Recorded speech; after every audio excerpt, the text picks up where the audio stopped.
Ke-14, mulai bekerja. Mereka berjabat tangan. Galika menelpon manajer Achadi untuk ke ruangannya. Ia juga memanggil Anindya untuk membantu Kalandra tentang apa saja pekerjaannya. Aku harus bekerja, jadi tidak mungkin hari ini aku mulai bekerja, ucap Kalandra ketika Anindya sudah datang ke ruangannya. Aku sudah memintamu pada pemiliknya jika hari ini kamu tidak bekerja karena kamu akan menjadi sekretarisku, ucap Galika begitu enteng. Aku yang bekerja, kenapa kamu yang meminta izin? Tanya Kalandra dengan raut wajah kesal dan nada suaranya sedikit meninggi. Anindya, bisa kamu tunggu di luar? Tanya Galika seraya menatap Anindya. Baik, Bu. Jawab Anindya, kemudian ia pun langsung pamit undur diri dari ruangan. Jika Bu Heska datang, suruh tunggu dulu di luar. Nanti saya panggil jika sudah selesai, ucap Galika seraya menatap Anindya. Baik, Bu. Jawab Anindya singkat. Setelah itu ia pun benar-benar keluar dari sana. Galika kini menatap Kalandra dengan tatapan mata yang serius dan terlihat tidak suka pada Kalandra. Ini memang pekerjaanmu, tetapi aku sebagai atasanmu bisa melakukan apapun termasuk membuat kamu resign dari sana, ucap Galika. Bisakah aku mengurusnya sendiri? Setelah aku selesai mengurusnya, terserah kamu mau apa, ucap Kalandra serius menatap Galika. Tidak, kamu akan terlalu lama mengurusnya, tolak Galika. Kamu harus dengan cepat mengusai pekerjaan di perusahaan ini dan juga menikah denganku. Tidak ada waktu untuk bermain-main, ucap Galika. Aku tidak bermain-main, aku hanya ingin mengurusnya sendiri. Setelah itu, sepenuhnya terserah kamu aku harus bagaimana, ucap Kandra. Kamu sudah menandatangani surat perjanjian itu, jadi sepenuhnya kamu sudah aku miliki, tegas Galika. Kalandra memejamkan matanya mencoba untuk tetap tenang menghadapi Galika. Tidak mudah untuk menghadapi Galika, jadi ia pun harus benar-benar hati-hati berbicara dan bersikap di depan Galika. Galika tipe wanita yang ucapannya tidak mau dibantah, ia tipe semua yang ia mau harus ia dapatkan apapun itu caranya. Dan menaklukkan Galika harus mengiyakan ucapannya, tetapi ia juga harus menyelipkan sedikit kemauannya, seperti surat perjanjian tadi. Secara garis besar, Galika bisa saja menyebutkan tidak ada sentuhan. Namun, Galika menuliskan sentuhan apa sajanya, sedangkan untuk sentuhan sendiri kita tidak bisa mengendalikannya. Jika ada keluarga yang menginginkan hal lebih bagaimana?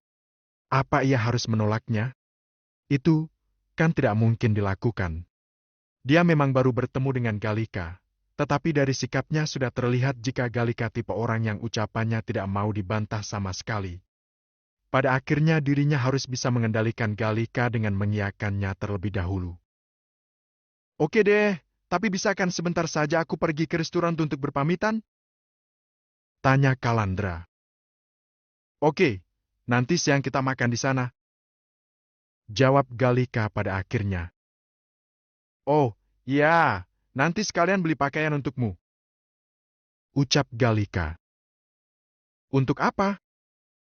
Tanya Kalandra seraya mengernyitkan dahinya. Kamu tanya untuk apa? Tentu saja untuk merubah penampilanmu. Kamu akan menjadi calon suamiku, lantas penampilan kamu seperti ini. Tanya Galika tidak percaya sambil menatap Kalandra dari atas sampai bawah. Lebih baik aku tampil apa adanya supaya orang tidak berpikir aku menikah denganmu karena hartamu, ucap Kalandra. Tidak, tidak, tidak. Kamu tetap harus mengubah penampilanmu, jangan seperti ini. Setidaknya kamu harus terlihat keren, ucap Galika. Kalandra langsung mengecek pakaian yang ia gunakan. Tidak ada masalah sama sekali, karena memang ia sedang tidak bekerja. Ia hanya menggunakan kaos lengan panjang berwarna navy, celana jeans dan sepatu kets. Tidak ada masalah sama sekali dengan penampilannya. Ikuti apa yang aku katakan, tidak ada penolakan, tegas Galika tanpa mau dibantah lagi. Baiklah. Hanya itu yang bisa Kalandra jawab. Melawan pun akan susah dengan sifat Galika yang seperti itu. Waktu berlalu begitu saja, detik, jam, hari dan bulan sudah terlewati. Tidak terasa Kalandra sudah 3 bulan bekerja di perusahaan. Pak Supri untuk sementara ikut istrinya berada di Amerika sampai kondisi kesehatannya benar-benar pulih. Kalandra mampu menjalankan tugasnya dengan baik.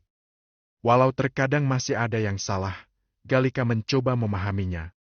Kalandra bukan dari galangan orang berpendidikan tinggi dan juga tidak pernah menjadi sekretaris.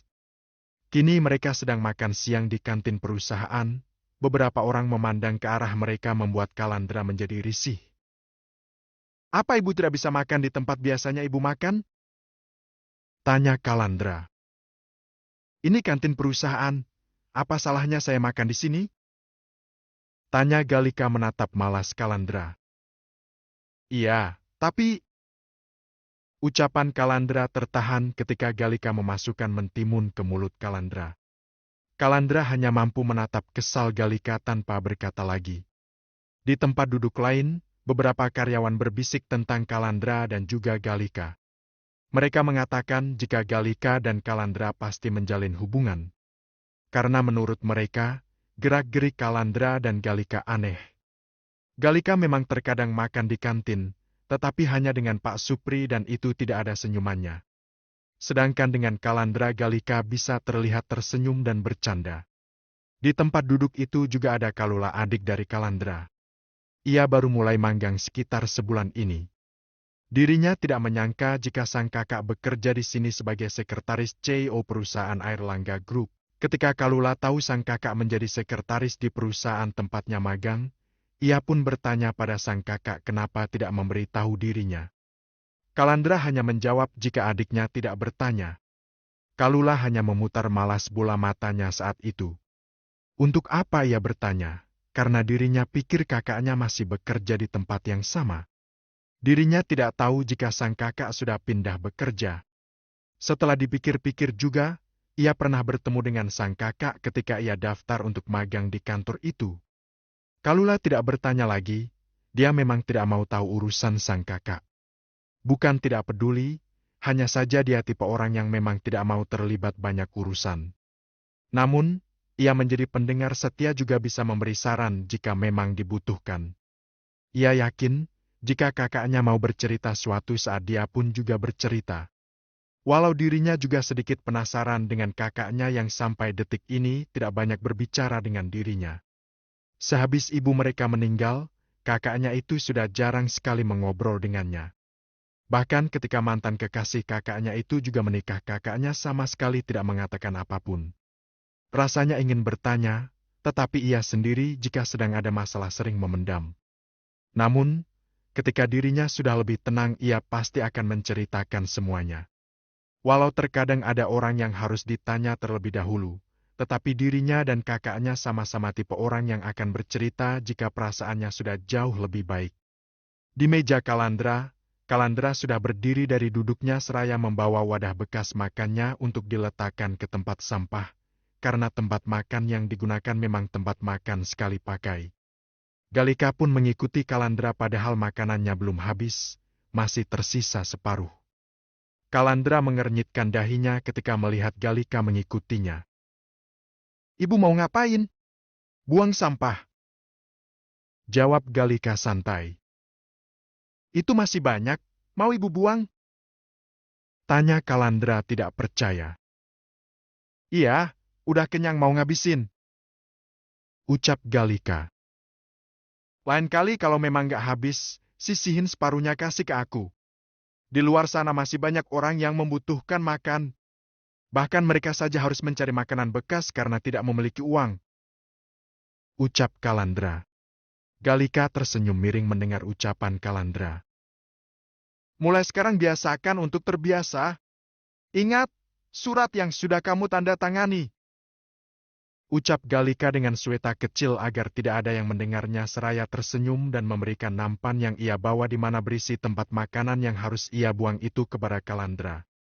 Galika melangkahkan kakinya meninggalkan Kalandra dengan raut wajah yang menjadi datar. Tatapan matanya tidak bersahabat sama sekali.